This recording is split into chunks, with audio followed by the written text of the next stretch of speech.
Summer 1943, Camp Crossville, Tennessee. The brown liquid bubbling in the bottle captivated the German soldier who had never encountered such a thing. After 2 years of combat in North Africa, living on hard biscuits and ersatz coffee, this sweet bubbly beverage, called Coca-Cola, symbolized impossibility realized. It was 5 cents from the camp canteen. The same ratiguards told him that American children paid for it with their allowances. Throughout American prisoner camps that summer, 371,683 German POWs would be exposed to a reality that defied all that. Nazi propaganda had instructed them regarding American vulnerability. They found a nation where ice cream was standard dessert, where soft drinks were normal beverages, where candy bars were so ubiquitous that guards distributed them as giveaways. These ordinary foods, sweets most German children had never experienced, would methodically obliterate Nazi ideology better than any propaganda campaign. Math in the form of abundance was being inscribed in sugar and carbonation, in ice cream and chocolate, demonstrating an American industrial prowess that made German deprivation not noble sacrifice but unnecessary agony. This transformation from wonder at American sweets to total psychological conversion would come. The end of the desert, the Afrika Korps surrender in Tunisia in May 1943, brought about around 250,000 German and Italian troops into Allied custody. These grizzled desert warriors who had driven the British back to Egypt at the hands of RML expected cruel treatment as prisoners. Nazi propaganda had conditioned them for American brutality and starvation.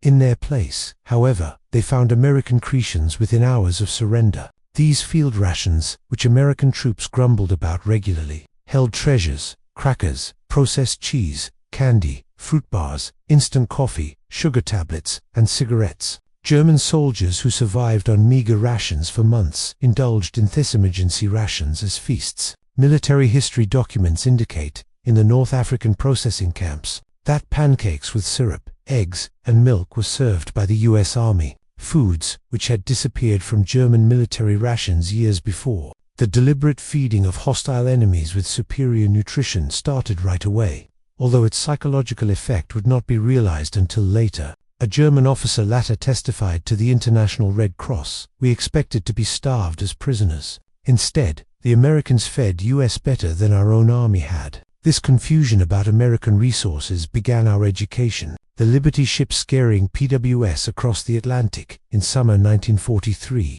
provided intensive education in American abundance. These vessels, mass-reduced at unprecedented rates, one completed every 42 hours at peak production, transported up to 30,000 prisoners men through to the United States. Prisoner rations on these ships, according to naval records, equaled or surpassed standard provisions for crew members, about 3,500 calories a day, with fresh bread, meat, vegetables, and coffee with sugar and milk. Fresh food was preserved on board by the ship's refrigeration systems, which came with most American ships. Most significantly, documented evidence verifies that ice cream was served on several occasions on Atlantic crossings. The USS General M.B. Stewart's log in July 1943 documents serving ice cream to prisoners on July 4th with the ship's ice cream machine, which yielded 10 gallons at a time. For men who hadn't tasted ice cream since the pre-war period, this cold treat in the middle of the ocean was incomprehensible.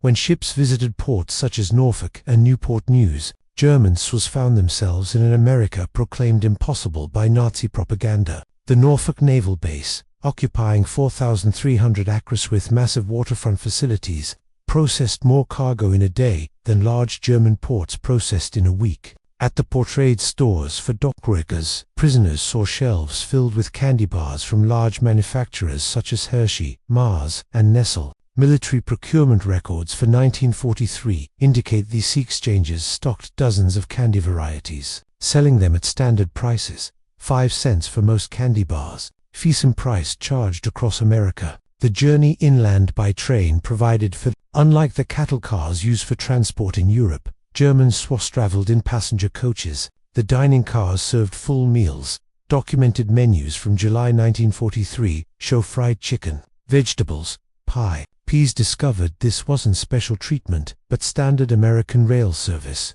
The prison camp system built throughout America confined PWS in conditions beyond Geneva Convention minimums. Camp Crossville, Tennessee, a representative of the larger camps, featured electric lights, hot water, flush toilets, and heated barracks. But the camp exchanges, the PX stores, had the greatest impact. Based on Army Quartermaster records, camp exchanges carried several soft drink brands: Coca-Cola, Pepsi, Dr. Pepper, RC Cola, several candy bars, and ice cream where refrigeration allowed, cigarettes and tobacco, fresh fruit and snacks, beer, 3.2% alcohol content. Inmates received 80 cents a day for work, subsequently increased to $1, at 5 cents each for candy bars and Coca-Cola. A daily wage could buy 16 products, plentiful beyond German dreams, where such products, if available at all, were accessible only through special connections. Coca-Cola became the symbol of American industrial democracy.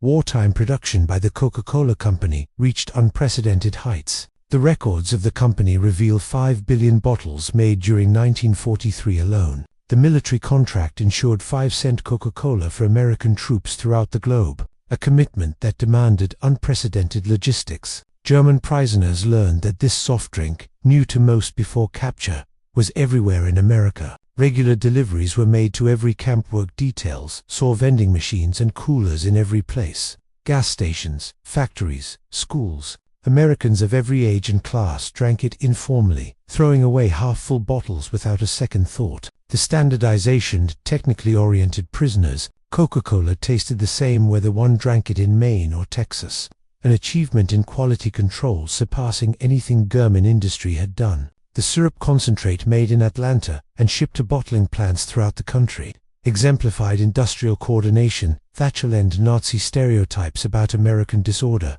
Historical evidence from the Coca-Cola Company records verified that most prison camps were supplied each week with 200 to 300 cases, each with 24 bottles. Camp Hearn, Texas alone, consumed about 7,000 bottles weekly during summer of 1943. Ice cream in American prison camps was unimaginable to Germans who had not seen it since before the war. However, Army records verified that ice cream was served frequently in camps, where they had good refrigeration in summer months. Military deemed ice cream necessary for morale, so vital that Pacific Fleet ice cream ships were constructed during the celebration of July 4, 1943. At Camp Shelby, Mississippi, ice cream was produced on location. Handcuffed prisoners observed as freezers cranked out gallons with ice, salt, cream, sugar, and flavorings. The indulgent use of limited resources, ice in July, cream, sugar for recreational food, reflected priorities Germans could not understand. By 1944, many camps had electric ice cream machines. The flavors offered, chocolate, vanilla, strawberry, butter, pecan, outweighed what pre-war German ice cream shops had to offer. Ice cream bars could be bought by prisoners for 10 cents, ice cream sandwiches for 10 cents, or cups of assorted flavors. Procurement records of the Army indicate that the larger camps ordered between 50 and 100 gall of ice cream per week during the summer. The frequency varied by season and location, but prisoners frequently indulged in this icy luxury that had disappeared from German life. American prison camps' sugar consumption had especially strong effect. Sugar was severely rationed in Germany. Civilians were granted 280 gram monthly if available. In American camps, sugar was placed in bowls on mesh hall tables for open use. Quartermaster reports from 1943 to 1945 indicate camps receiving 100-pound sacks of refined sugar each week. Sugar was freely used by camp bakeries. Cakes, cookies, and pies were common menu items. Coffee, tea, cereals, and desserts were sweetened in the mess halls without limit. One incident reported at Camp Aliceville, Alabama, demonstrates the difference. During August 1943, hot weather crystallized hundreds of pounds of sugar, which could not be easily utilized. Instead of steaming and salvaging it, as Germans would have, kitchen personnel threw it away and ordered replacement goods. German prisoners who worked in the kitchen were said to be upset about this wastage. American chocolate consumption habits portrayed democratic excess. Giant producers Hershey, Mars, Nestle produced millions of bars each month in defiance of wartime limits. The military alone bought 380 million pounds of chocolate goods during the war years. Prison camp exchanges were stocked with several chocolate types. The Hershey bar, Dacian's Emergency Quality bars, and other candy bars with chocolate were found for 5 to 10 cents. prisoners learned Americans had tastes among chocolate brands, matter-of factly selecting one over another. Red Cross packages sent to prisoners every month had chocolate bars along with other items. American Red Cross records indicate that standard parcels had chocolate or candy bars, instant coffee, processed cheese, crackers, canned meat, cigarettes, soap. These packages supplemented normal rations, bringing luxury items that surpassed those available to German civilians as basic rations. Thanksgiving 1943 acquainted German prisoners with American holiday extravagance. This distinctly American holiday showcased national coordination of consumption that overwhelmed German organizational attempts. Army records attest that every prison camp served standard Thanksgiving dinner: roast turkey with stuffing, mashed potatoes and gravy, sweet potatoes, cranberry sauce, vegetables, pumpkin pie, coffee and milk. The logistics of feeding 425,000 PS millions of American troops stationed around the globe demonstrated organization. That German prisoners ate as much as American troops declared equal treatment that defied Nazi racial subordination. American civilians, surprised at Christmas 1943 with liberality. Church communities, civic groups, and private citizens mailed packages to German POWs. The American Friends Service Committee sent 50,000 Christmas packages to enemy prisoners alone. These packages usually had homemade cookies, sweets, toiletries, games and books, cigarettes, stationery. Local communities in areas around camps would often supply extra assistance. In Tankawa, Oklahoma, townsfolk provided homemade goodies to German prisoners at Camp Tank. In Hearne, Texas, church groups supplied Christmas cookies and sweets to Camp Hearne. This civilian generosity to enemies defied Nazi ideology at its core. Americans whose family members were engaged in warfare against Germany nevertheless displayed charity to German prisoners, showing force through mercy instead of revenge. With labor shortfalls mounting, German POWs increasingly toiled off camps, gaining first-hand experience with American food production. By 1944, about 100,000 prisoners labored in food production and processing, learning personally about American abundance. In Michigan orchards, prisoners harvested cherries to be used for maraschino production, those splashy garnishes that crown ice cream sundaes. The quantities astounded them. Individual orchards yielding tons of fruit for ornament. At canneries, prisoners witnessed quality control that refused perfectly good food for slight flaws. Del Monte 1944. Records indicate that around 15% of fruit was refused for canning because of size abnormalities or slight blemishes, usually rooted to animal feed. Sugar beet processing in Colorado and Nebraska revealed far mechanization beyond German achievement. Single farms yielded more cigar beets than all German regions. Prisoners discovered that American sugar production from cane and bets accounted for about 7 million tons per year, which accounts for the casual plenty they saw. German POWs working alongside schools saw early incarnations of systematic school lunch programs. Kids were given hot lunches featuring milk, protein and vegetables. The National School Lunch Act would make this official in 1946, but precedent programs existed during the milk program made a special impression on German observers.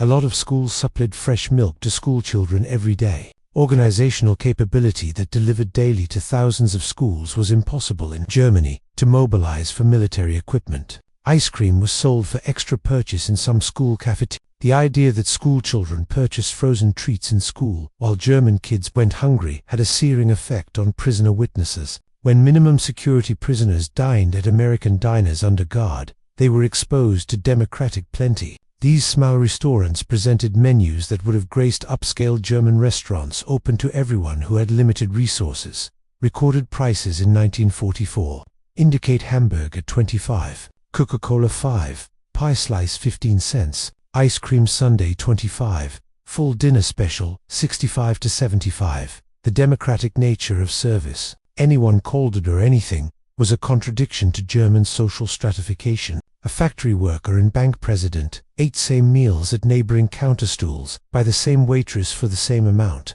As Americans gained access to American publications, they found production statistics that overshadowed German efforts. 1944 American production recorded figures: sugar about 7 million tons, chocolate and cocoa products 380 million pounds, military alone. Coca-Cola 5 billion bottles, 1943 figure. Ice cream more than 500 million gallons. Milk, 119 billion. Same period, German production. Sugar severely rationed, mostly from beets. Chocolate priority only for the military. Soft drinks, limited production. Ice cream, all but non-existent. Milk, strictly rationed. These figures printed in open American media showed that America's war production outdid Germany's peacetime highs. By the end of 1944, German POWs were sending food parcels home to Germany instead of receiving them. Camp wages were used by prisoners to buy American goods for shipment home. Chocolate bars, instant coffee, canned foods. International Red Cross reports verify this turnaround. German prisoners in America sent about 11 million packages to Germany under captivity, the vast majority of which included foodstuffs. The effect on German families to receive American bounties from captive kin while they starved in liberty deeply shook Nazi ideology. Rationing by America throughout the war exposed the chasm between cultures. Americans grumbled at sugar rationing of 2 a month per capita, more than 3 times the German quota when it was to be had. American meat rationing at 28 ounces per week per individual surpassed what Germans received monthly. Despite rationing, Americans still had consumption levels Germans deemed impossible luxury. Office of Price Administration records indicate Americans bought 74 of sugar per capita in 1944, despite rationing, 10 times more than German consumption. Aside from Coca-Cola, prisoners found America's soft drink business. Pepsi Cola, Dr. Pepper, RC Cola, Orange Crush, and local brands competed across the country.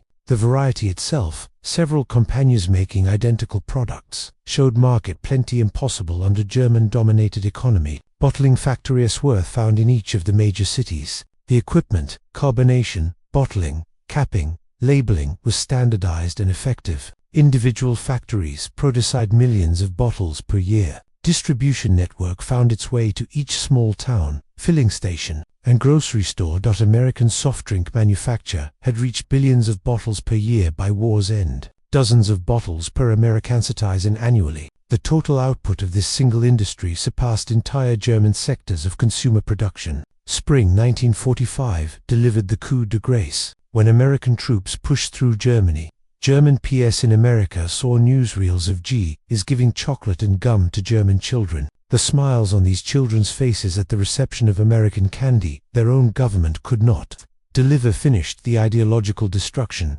The comparison was stark. American troops pushing through enemy lines had enough candy to give away. When the German state that had promised victory yielded famine, concentration camp liberation. Film documented American soldiers sharing rations with emaciated survivors, exemplifying unity towards regime victims to which German soldiers had committed themselves. Between 1945 and 1946, German PSWs returned home to a devastated one. Many prisoners had put on considerable weight in American captivity, whereas their families lost weight to hunger in German liberty. They brought knowledge of abundance to a land of absolute scarcity. Medical exhumations showed German POWs generally returned healthier than when captured. They returned to families weakened by deprivation. This physical evidence of American plenty versus German deprivation was undeniable. Many prisoners brought final Red Cross packages home, chocolate, coffee, and canned goods that became family treasures. Kids who had lost the memory of chocolate's taste were given Hershey bars by fathers who had consumed ice cream daily in prison camps. Former POWs became inadvertent champions of the Marshall Plan.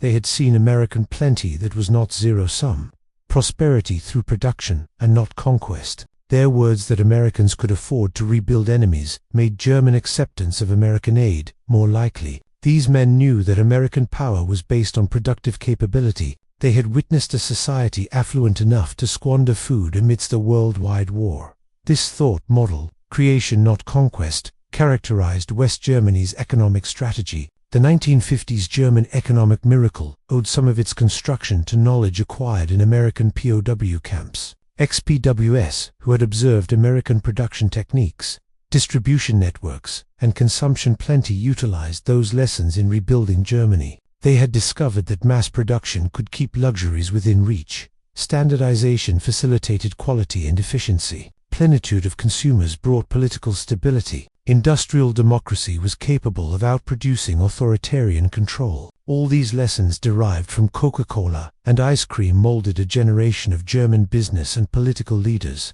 The American food surplus transformation of German PWS is recorded in quartermaster military records, International Red Cross reports, company production records,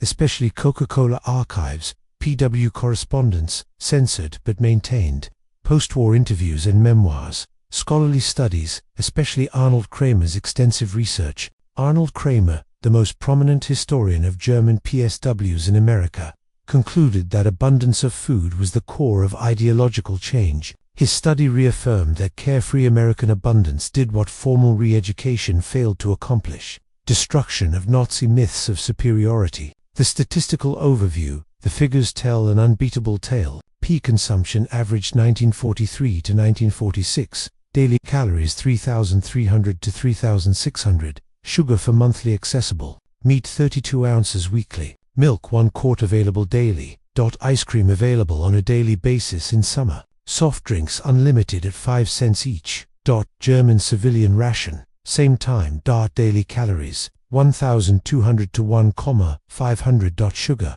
280 g a month, when there is some, meat 10.50 weekly, frequently not available, milk extremely rationed, ice cream non-existent, soft drinks none available. These differences were not propaganda but fact. Well-documented. Enemy prisoners fared better than German civilians, demonstrating American abundance stretched even to vanquished enemies. The experience of American food culture impacted post-war Germany deeply. Coca-Cola was back in West Germany in 1949, symbolizing American alliance. Ice cream shops emulating American soda fountains sprouted in German cities. Chewing gum and candy bars symbolized recovery. Ex-prisoners of war tend to end up as importers of American foodstuffs, knowing their popularity from first-hand experience. They realized these foods symbolized more than flavor. They represented prosperity, democracy, and modernity. The opening of supermarkets in Germany during the 1950s was advocated by ex-PWS, who had seen American supermarkets. They realized that democratic prosperity needed to be accompanied by new distribution systems, not merely increases in production.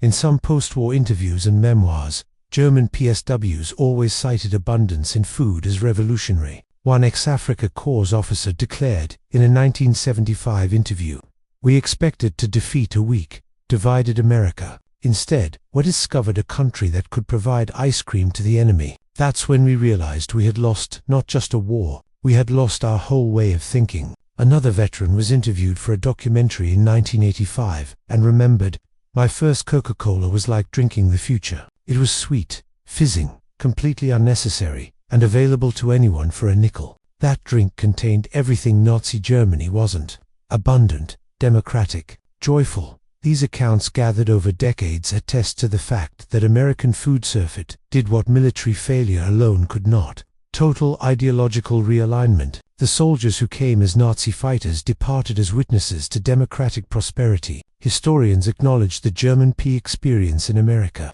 as an outstanding success at re-education through surfeit and not propaganda. The program worked because it operated on observation and not on instruction. PS observed American society operating at maximum productivity with maximum treatment of enemies with dignity. The food element was important because it was universal. Everyone knows hunger and gratification. Weight gain and improvement in health were evident. 3 meals a day on the run continuously plus canteen acquisitions. Comparative inmates were well acquainted with German austerity. Each meal was a study in American industrial might. Each Coca-Cola illustrated standardization and delivery. Each ice cream sundae exemplified that abundance could be democratic. War prisoners' children were told of American plenty by the time they grew up. Within prison camps, the stories, first appearing incredible, were proved true as West Germany rebuilt and American goods entered the market. Mythology of abundance American, conceived in prison camps, influenced generations of German-American affairs. Most P children went on to study or work in America later, attracted by their fathers' tales of limitless plenty.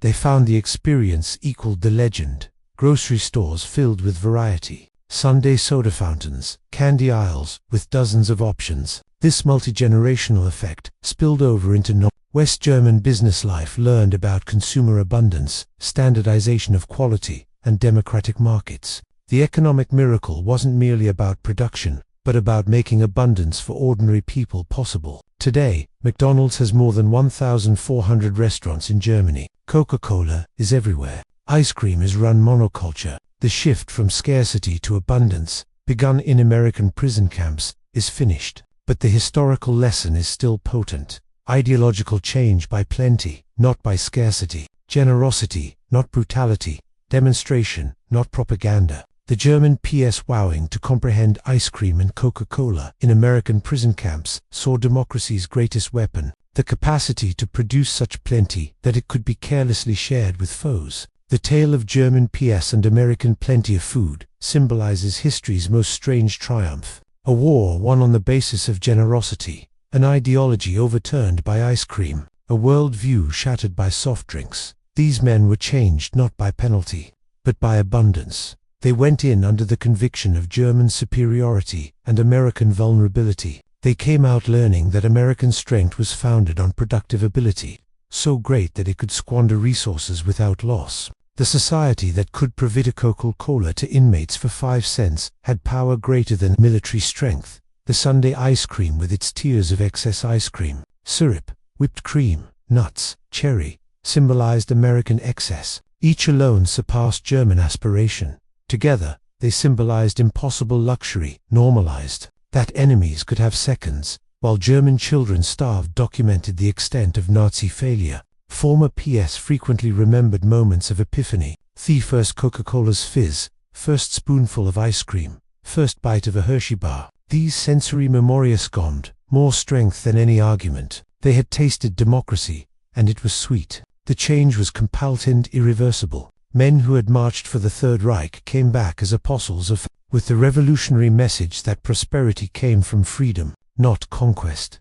They had discovered that America's hidden weapon was not militaristic power, but the power to offer ice cream to enemies. Ultimately, the bottles of Coca-Cola and bowls of ice cream that were served in American prison camps did what armies could only try, that of entirely changing enemy hearts and minds. The German PS, who could not believe such profusion existed, became its greatest test of taking home the truth that democracy was delicious, like chocolate, and freedom tickled like carbonation. Tale is a reminder that sometimes the most significant victories are achieved not by destruction, but by demonstration, not by taking, but by giving, not by hatred, but by the mere act of serving ice cream to enemies on a sweltering summer afternoon. The soldiers who lived American plenty as captives became freedom's most improbable messengers, remade eternally by the unfeasible truth of Coca-Cola and ice cream in American prison camps. Please,